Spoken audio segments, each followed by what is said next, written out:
Bab 605. Insiden diplomatik. Keke, bukankah ada kesalahpahaman barusan? Kenzi hanyalah orang kecil, tidak perlu memperlakukannya seperti ini. Olivia Dewangga memegang Laudia Keke dan ingin memohon belas kasihan padanya.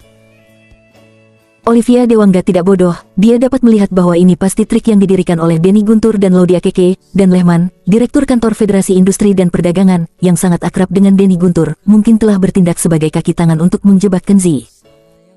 Olivia, aku menyarankanmu untuk mengatakan satu kata, lenganmu tidak bisa memelintir pahamu, jangan membuat masalah dengan Tuan Muda Guntur.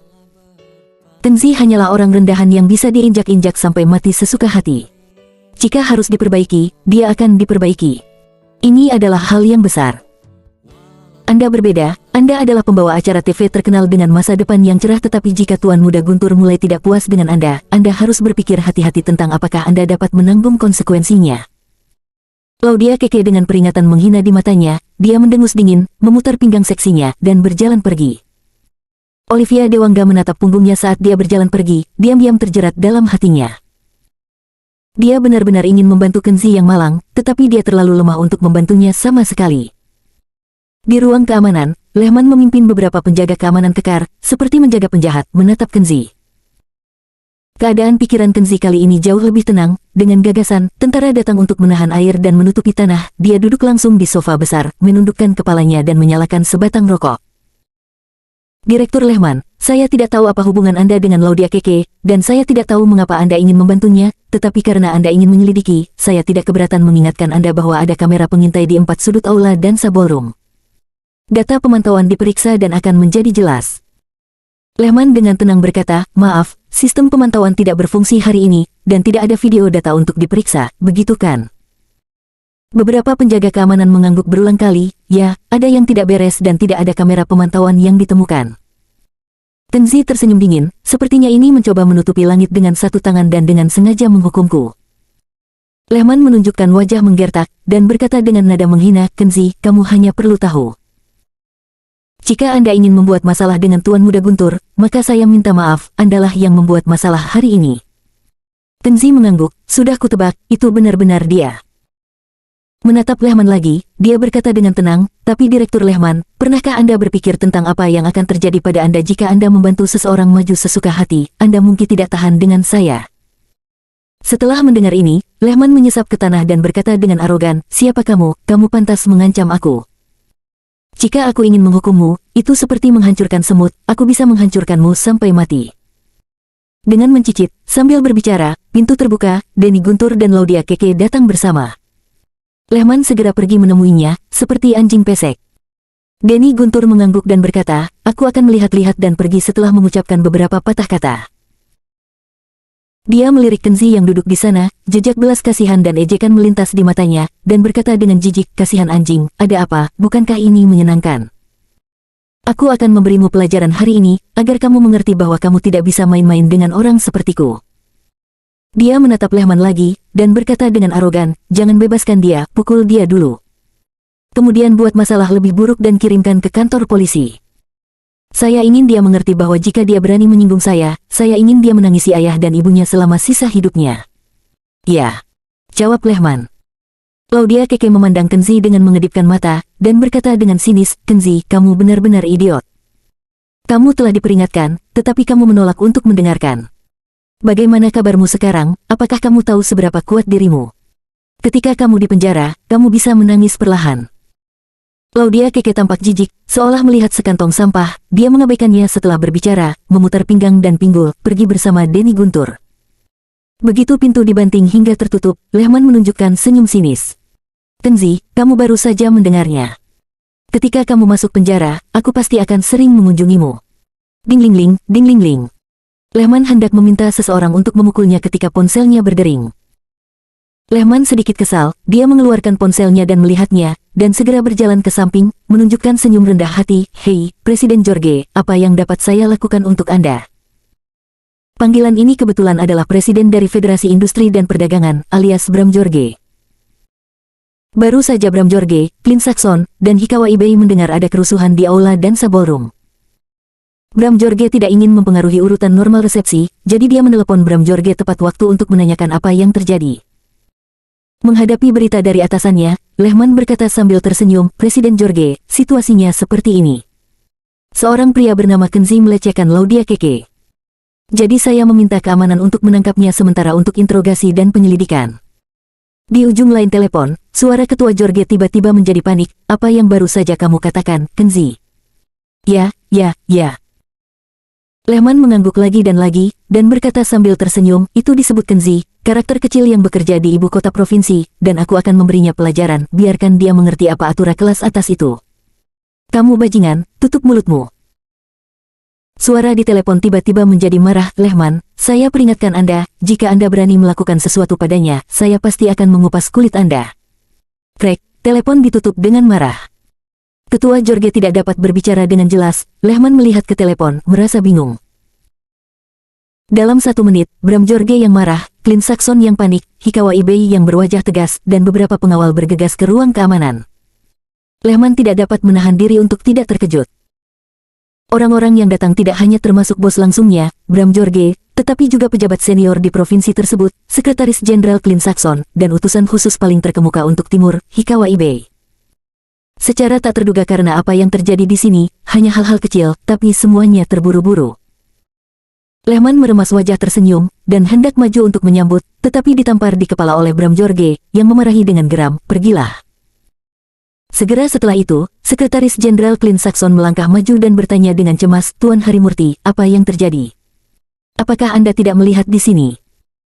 Kenzi berkata dengan acuh tak acuh, "Tuan Sekretaris Jenderal, saya benar-benar ingin tahu mengapa saya ditangkap tanpa alasan dan memperlakukan saya sebagai tahanan meskipun saya adalah tamu Anda."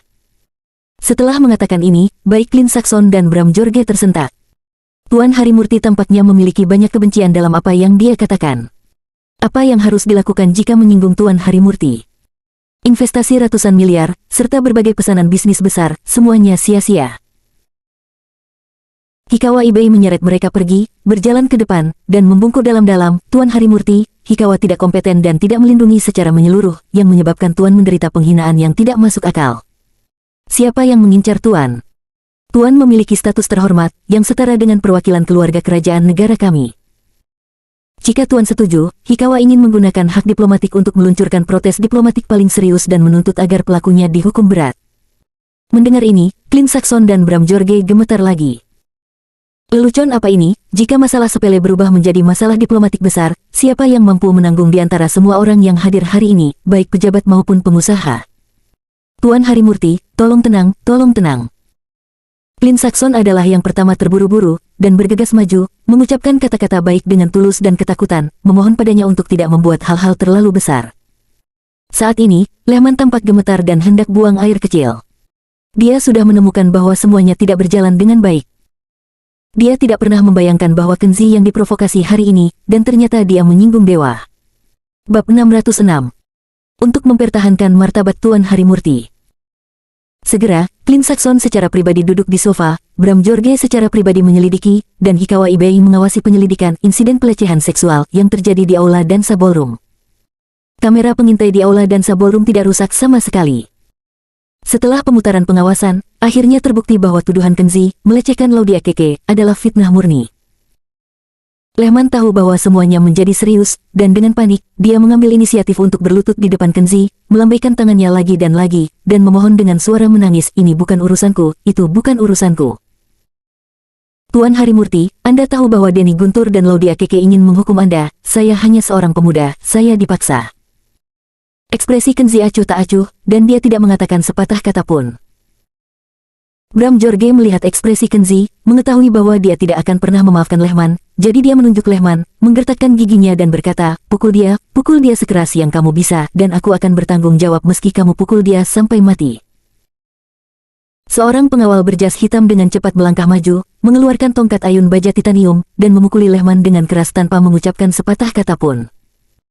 Lehman dipukuli begitu parah sehingga dia menangisi ayah dan ibunya, berguling-guling di lantai, dan mematahkan beberapa tulangnya.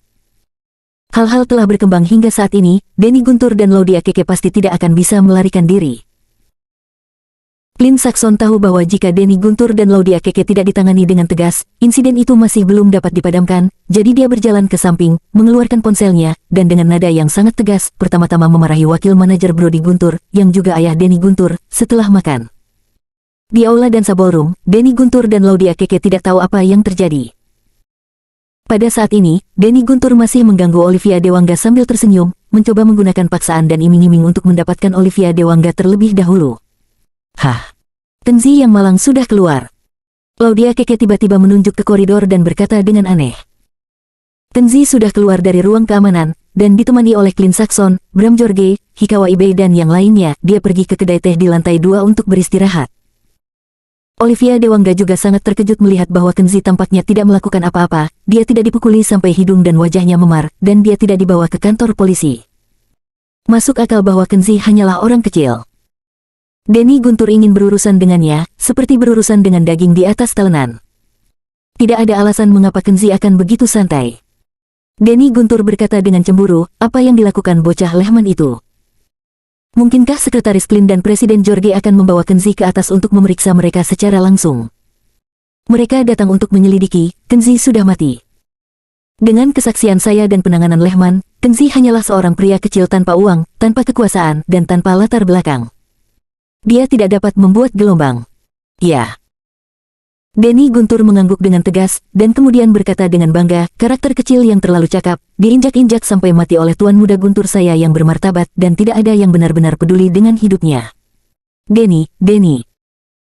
Kali ini, ayah Danny Guntur, Brody Guntur, bergegas, tampak cemas dan tergesa-gesa, dan hampir menabrak pelayan yang lewat, yang sama sekali berbeda dari citra biasa dari wakil yang sopan seperti ada sesuatu yang mendesak. Ayah, ada apa denganmu, apa yang terjadi? Danny Guntur bergegas menemuinya dan bertanya dengan aneh. Brody Guntur meraih kerah putranya, merendahkan suaranya, dan matanya berkilat tajam, katakan padaku, apakah kamu menyebabkan masalah? Apakah kamu menyinggung seorang VIP yang sangat terhormat? Danny Guntur mendengarkan setelah tertegun beberapa saat, lalu berpikir, VIP yang sangat terhormat. Dia hanya menginjak satu orang sekarang, pengecut malang yang tidak berarti, Kenzi. Dia tidak berpikir Kenzi adalah seorang VIP, jadi dia menggelengkan kepalanya dan berkata dengan percaya diri, ayah, aku tidak menyinggung VIP manapun. Apakah saya membuat kesalahan? Brody Guntur sedikit bingung, dan hendak mengajukan beberapa pertanyaan lagi, tetapi ponselnya berdering lagi, dan raungan Clint Saxon datang dari telepon, Brody Guntur. Cepat ke sini, lantai 2 mansion, ruang tamu. Pak, telepon ditutup dengan marah, dan Brody Guntur merasa tidak nyaman. Brody Guntur tidak peduli untuk berbicara dengan putranya lagi, dan bergegas ke lantai 2. Danny Guntur bertanya-tanya sejenak dan berkata, ayo pergi dan lihat. Danny Guntur membawa Laudia Keke ke lantai 2 bersama-sama, Olivia Dewangga seseorang tertinggal dan berjuang untuk beberapa saat, lagi pula, dia tidak bisa menahan rasa ingin tahu di hatinya, jadi dia mengikutinya ke lantai 2. Di ruang tamu, Kenzi sedang duduk di sofa dan menyeruput teh, dan Hikawa Ibe berdiri di sampingnya. Begitu Brody Guntur memasuki pintu, dia dimarahi oleh Clint Saxon, dan kemudian memerintahkannya untuk memberinya pelajaran. Putranya tidak mengajarkan kesalahan ayahnya. Putramu sombong dan sembrono, dan dia bahkan bersekongkol dengan orang lain untuk menjebak Tuan Harimurti, dan bahkan menangkap Tuan Harimurti. Brody Guntur, Anda harus meminta maaf kepada Tuan Harimurti secara langsung. Hikawa Ibe berkata dengan wajah zombie, Tuan Sekretaris Jenderal, Tuan Harimurti tidak menerima permintaan maaf umum apapun. Identitas Tuan Harimurti mulia, setara dengan perwakilan keluarga kerajaan negara kami, yang dipermalukan secara tidak wajar oleh anjing pejabat Anda hari ini, dan bahkan dijatuhi hukuman mati, apalagi beberapa permintaan maaf munafik yang dapat memadamkan insiden ini. Untuk membela martabat Tuan Harimurti, saya di sini atas nama utusan diplomatik, saya dengan sungguh-sungguh mengemukakan pendapat berikut. Pertama, pejabat Anda Brody Guntur memiliki gaya keluarga yang tidak sehat dan tidak tegas dengan anak-anaknya, jadi dia harus meminta maaf dan mengundurkan diri. Kedua, pelakunya, Danny Guntur, Laudia Keke, dan Lehman, harus mengikuti aturan negaramu. Hukum pidana, lebih ketat dan lebih cepat, hukuman yang lebih berat. Jika persyaratan di atas tidak terpenuhi, kami tidak akan menunjukkan simpati. Saya akan melakukan protes paling serius kepada lembaga diplomatik tertinggi negara Anda atas nama utusan khusus Ratu. Bahkan dengan risiko menarik diplomat negara dan memutuskan hubungan diplomatik hubungan dengan negara Anda. Kulit kepala Brody Guntur meledak setelah mendengarkan kata-kata kasar dari Hikawa Ibe, dan kulitnya langsung menjadi pucat. Sudah berakhir, ini adalah insiden internasional. Dia sepenuhnya memahami bahwa putranya benar-benar telah menyebabkan bencana. Clint Saxon, Bram George, dan Brody Guntur yang gemetar semuanya bergegas ke Kenzi dengan panik, dan mengatakan semua hal baik, dan meminta Kenzi untuk mengangkat tangannya, lebih perhatian, dan tidak memperburuk keadaan. Di pintu masuk aula, Denny Guntur, Laudia Keke, dan Olivia Dewangga semua melihat pemandangan ini dengan mata kepala sendiri, seolah-olah mereka tersambar petir. Laudia Keke, Denny Guntur, dan Olivia Dewangga semuanya terkejut, menyaksikan Kenzi yang duduk di sana dengan tenang dan perlahan menyeruput teh, dikelilingi oleh beberapa bos top yang kuat dengan postur rendah. Mereka benar-benar tidak menyangka bahwa Kenzi akan memiliki berlatar belakang setinggi langit, sungguh menakutkan. Bab 607. Denny Guntur, ayahmu telah menghabiskan terlalu banyak waktu berbicara denganku di sini, tidakkah kamu berencana untuk masuk dan mengobrol denganku? Kenzi tidak secara langsung menyetujui permohonan Clint Saxon, Brody Guntur dan Bram George, tetapi melihat tidak jauh ke pintu ruang tamu. Dia telah memperhatikan bahwa Denny Guntur, Laudia Keke, dan Olivia Dewangga semuanya diam-diam berkerumun di depan pintu, jadi tentu saja dia akan mengundang mereka untuk mengobrol dengan baik. Melihat Kenzi memanggil namanya, Denny Guntur tahu bahwa situasinya tidak baik, dan dia secara naluriah ingin melarikan diri ketakutan, tetapi ayahnya, Brody Guntur, telah melihatnya, menunjuk ke arahnya dan berteriak keras, "Bajingan, kamu! Mau kemana kamu? Bawa mereka semua untukku!" Sambil berbicara, dua pengawal berjas hitam bergegas mendekat dan mencegat Denny Guntur, Laudia Keke, dan Olivia Dewangga. Tidak ada cara lain, jadi Denny Guntur tidak punya pilihan selain menggigit peluru dan memasuki kedai teh dengan gemetar. Laudia Keke juga sangat gugup, wajahnya yang cantik sudah menjadi pucat karena ketakutan, dan tubuhnya yang halus masih sedikit gemetar. Dia bersembunyi di belakang Denny Guntur dan menatap gugup ke arah Kenzi yang duduk di kursi utama, bertanya-tanya bagaimana dia akan menghadapinya. Pada saat ini, Laudia Keke sudah menyesal, jika dia tahu bahwa identitas Kenzi begitu menakutkan, dia seharusnya tidak bunuh diri sejak awal, dan membantu Denny Guntur untuk mengganggunya. Di antara mereka bertiga, hanya Olivia Dewangga yang sedikit lebih baik. Karena insiden hari ini terhadap Kenzi tidak ada hubungannya dengan dia, Kenzi pasti tidak akan mengganggunya, jadi dia tidak merasakan banyak tekanan, dia hanya menggunakan sepasang mata indah penuh pertanyaan dan keingintahuan untuk terus menatap Kenzi yang sedang duduk di sana. "Bajingan, kenapa kamu tidak berlutut pada Tuan Harimurti?" Brody Guntur mengeluarkan raungan seperti guntur, yang membuat Denny Guntur dan yang lainnya gemetar ketakutan. Kemudian Brody Guntur melangkah maju dan menamparkan wajahnya dengan tamparan keras. Pemukulan itu menyebabkan Denny Guntur melolong, dan jatuh ke tanah, mengeluarkan darah dari mulutnya. Berlututlah kataku." Brody Guntur penuh dengan kebencian, dan menendang putranya dengan putus asa dengan sepatu kulitnya, dengan tatapan kebencian yang mendalam, seolah-olah dia baru saja menendang seekor anjing mati, bukan putranya sendiri. Jangan pukul, ayah, aku mohon, aku berlutut, aku akan berlutut." Denny Guntur tidak tahan lagi, memohon dengan sedih, dan berlutut. "Berlututlah untuk Tuan Harimurti, bukan untukku." Brody Guntur menamparkan lagi, Denny Guntur melolong lagi, buru-buru merangkak ke Kenzi, dan berlutut dengan wajah sedih. "Tuan Harimurti, anakku ada di sini. Kamu bisa memukul, memarahi, dan memperlakukannya sesukamu. Aku hanya berharap kamu bisa tenang." Brody Guntur menahan amarahnya, menunjukkan senyum rendah hati tepat waktu, dan datang ke Kenzi. Dalam pikiran Brody Guntur, Kenzi dapat melampiaskan kemarahannya pada putranya dengan cara apapun yang dia inginkan, tetapi dia tidak boleh mengirim putranya ke penjara, jika tidak putranya akan benar-benar hancur. Namun, Hikawa Ibei membungkuk dan berkata di telinga Kenzi, "Tuan Harimurti, keluarga Guntur dan putranya jelas-jelas sedang mempermainkan Anda." Bawahan Hikawa menyarankan agar Tuan Harimurti tidak berhati lembut, dan Denny Guntur harus dihukum berat, dan tidak boleh ditoleransi. Setelah mendengar ini, hati Brody Guntur bergetar, dan dia menatap Kenzi dengan memohon.